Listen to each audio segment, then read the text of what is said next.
nos gloriamos en las tribulaciones, vivir la fe en los tiempos cuando está prohibido el culto público. Millones de católicos en el llamado mundo occidental libre, en las próximas semanas o incluso meses, y especialmente durante la Semana Santa y Pascua, la culminación de todo el año litúrgico, se verán privados de cualquier acto público de culto debido a reacciones gubernamentales y eclesiásticos al brote de coronavirus. La más dolorosa y angustiosa de estas es la privación de la Santa Misa y la Sagrada Comunión Sacramental. Experimentamos actualmente la atmósfera de un pánico casi planetario. Las medidas de seguridad drásticas y desproporcionadas, con la negación de los derechos humanos fundamentales de libertad de movimiento, de reunión y de opinión, parecen orquestadas casi globalmente a lo largo de un plan preciso. Un efecto colateral importante de esta nueva dictadura sanitaria que se está extendiendo por todo el mundo es la prohibición creciente e intransigente de todas las formas de culto público. La situación actual de la prohibición del culto público en Roma lleva a la Iglesia a la época de una prohibición análoga del culto cristiano emitida por los emperadores romanos paganos en los primeros siglos. Clérigos que se atreven a celebrar la Santa Misa en presencia de los fieles, en tales circunstancias pueden ser punidos o encarcelados. La dictadura sanitaria mundial ha creado una situación que respira el aire de las catacumbas, de una iglesia perseguida, de una iglesia clandestina, especialmente en Roma.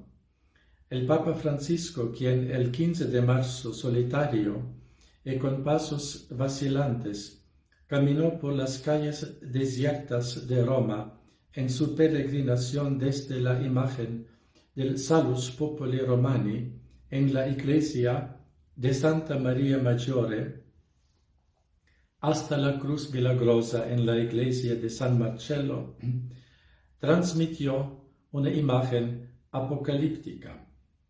Esto recuerda la siguiente descripción de la tercera parte del secreto de Fátima. El Santo Padre, afligido por el dolor y la tristeza, atravesó una gran ciudad mitad en ruinas y temblorosa con pasos vacilantes. ¿Cómo deberían reaccionar los católicos y comportarse en tal situación? Tenemos que aceptar esta situación de las manos de la divina providencia como una prueba, lo que nos traerá un mayor beneficio espiritual, como si no hubiéramos experimentado tal situación. Uno puede entender esta situación como una intervención divina en la actual crisis sin precedentes de la Iglesia. Dios usa ahora esta situación para purificar a la Iglesia, para despertar a los responsables en la Iglesia y en primer lugar al Papa y al Episcopado de la ilusión de un amigable mundo moderno, de la tentación de coquetear con el mundo, de la inmersión en cosas temporales y terrenales. Los poderes de este mundo ahora han separado por la fuerza a los fieles de sus pastores. los gobiernos ordenan al clero celebrar la liturgia sin el pueblo. Esta intervención divina purificadora actual tiene el poder de mostrarnos a todos lo que es verdaderamente esencial en la Iglesia. El sacrificio eucarístico de Cristo, con su cuerpo y sangre, y la salvación eterna de las almas inmortales. Que aquellos en la Iglesia que se ven privados de forma inesperada y repentina de lo esencial, comiencen a ver y apreciar su valor más profundamente. A pesar de la dolorosa situación de ser privado de la Santa Misa y la Sagrada Comunión, los católicos no deben ceder a la frustración o a la melancolía. Deben aceptar esta prueba como una ocasión de abundantes gracias que la divina providencia ha preparado para ellos. Muchos católicos tienen ahora de alguna manera la posibilidad de experimentar la situación de las catacumbas de la Iglesia subterránea. Uno puede esperar que tal situación produzca los nuevos frutos espirituales de los confesores de la fe y de la santidad. Esta situación obliga a las familias católicas de experimentar literalmente el significado de una iglesia doméstica. En ausencia de la posibilidad de asistir a la Santa Misa, incluso los domingos, los padres católicos deben reunir a su familia en su hogar. Podrían asistir en sus hogares a una transmisión de la Santa Misa por televisión o Internet. O si esto no es posible, deberían dedicar una hora santa de oraciones para santificar el día del Señor y unirse espiritualmente con las santas misas que son celebradas por sacerdotes a puerta cerrada, incluso en sus ciudades o en sus alrededores. Tal hora santa dominical de una iglesia doméstica podría hacerse, por ejemplo, de la siguiente manera: oración del rosario, lectura del Evangelio dominical, acto de contrición, acto de comunión espiritual, letanía, oración por todos los que sufren y mueren, por todos los perseguidos, oración por el Papa y los sacerdotes, oración por el fin de la epidemia física y espiritual actual. La familia católica también debe rezar las estaciones de la cruz los viernes de Cuaresma. Además, los domingos, los padres podían reunir a sus hijos por la tarde o por la noche para leerlos de la vida de los santos, especialmente aquellas historias extraídas de tiempos de persecución de la Iglesia. Tuve el privilegio de haber vivido una experiencia así en mi infancia, y eso me dio la base de la fe católica para toda mi vida.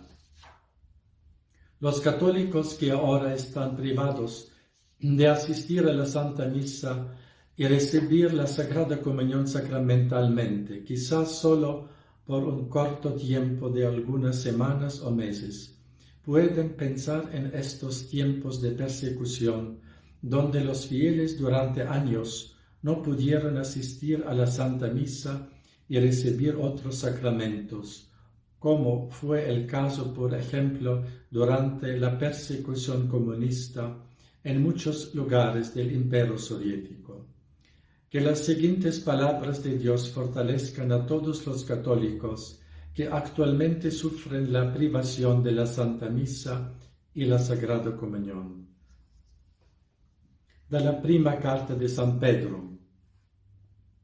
No os extrañéis del fuego que ha prendido en medio de vosotros para probaros, como si os sucediera algo extraño, sino alegraos en la medida en que participáis en los sufrimientos de Cristo, para que también os alegréis alborozados en la revelación de su gloria. Segunda carta a los Corintios. Dios es Padre de nuestro Señor Jesucristo, Padre de las misericordias, y Dios de toda consolación, que nos consuela en toda tribulación nuestra, para poder nosotros consolar a los que están en toda tribulación, mediante el consuelo con que nosotros somos consolados por Dios. Y de nuevo de la primera carta de San Pedro.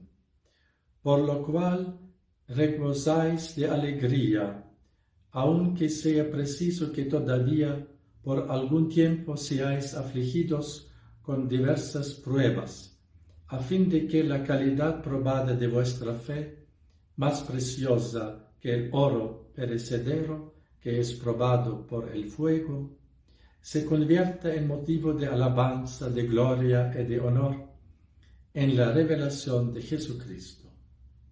En el tiempo de una cruel persecución de la Iglesia, San Cipriano de Cartago del tercer siglo dio la siguiente enseñanza edificante sobre el valor de la paciencia. Cito: es la paciencia la que fortalece firmemente los cimientos de nuestra fe.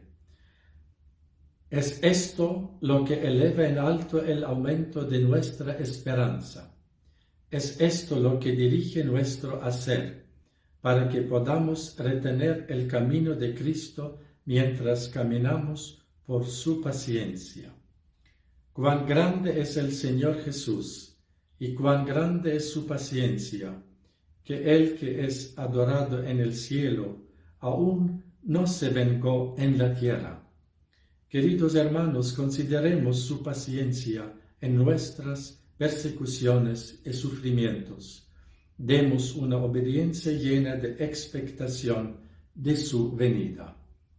Fin de la citación. Queremos rezar con toda nuestra confianza a la Madre de la Iglesia, invocando el poder intercesor de su inmaculado corazón, para que la situación actual de ser privado de la Santa Misa pueda traer abundantes frutos espirituales para la verdadera renovación de la Iglesia después de décadas de la noche de la persecución de verdaderos católicos, clérigos y fieles, que ha sucedido dentro de la Iglesia. Escuchemos las siguientes palabras inspiradoras de San Cipriano de Cartago. Si se reconoce la causa del desastre, inmediatamente se encuentra un remedio para la herida.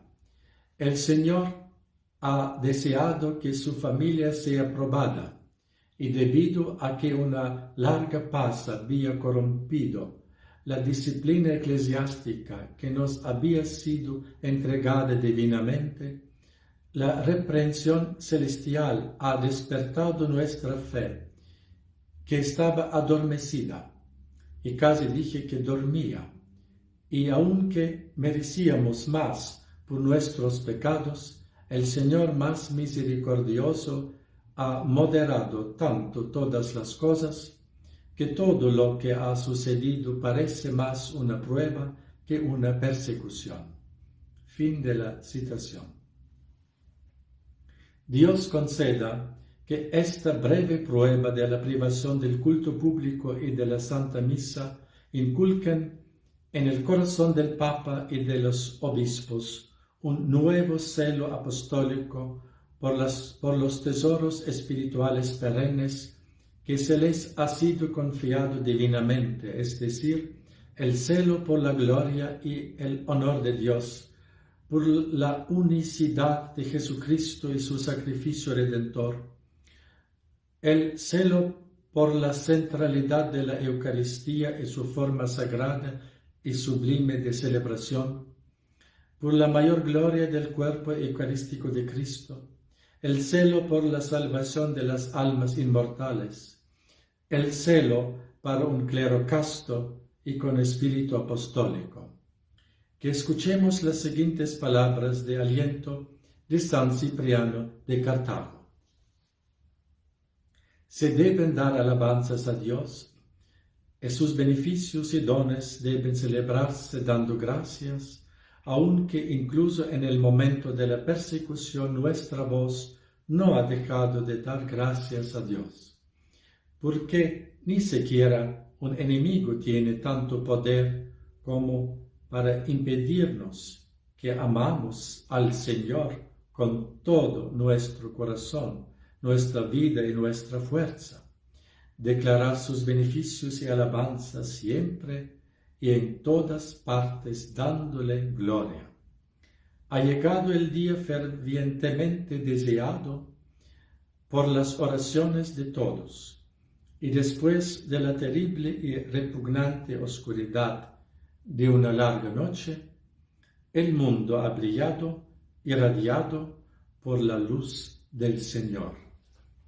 Benedicat vos omnipotens Deus Pater, et Filius, et Spiritus Sanctus. Amen.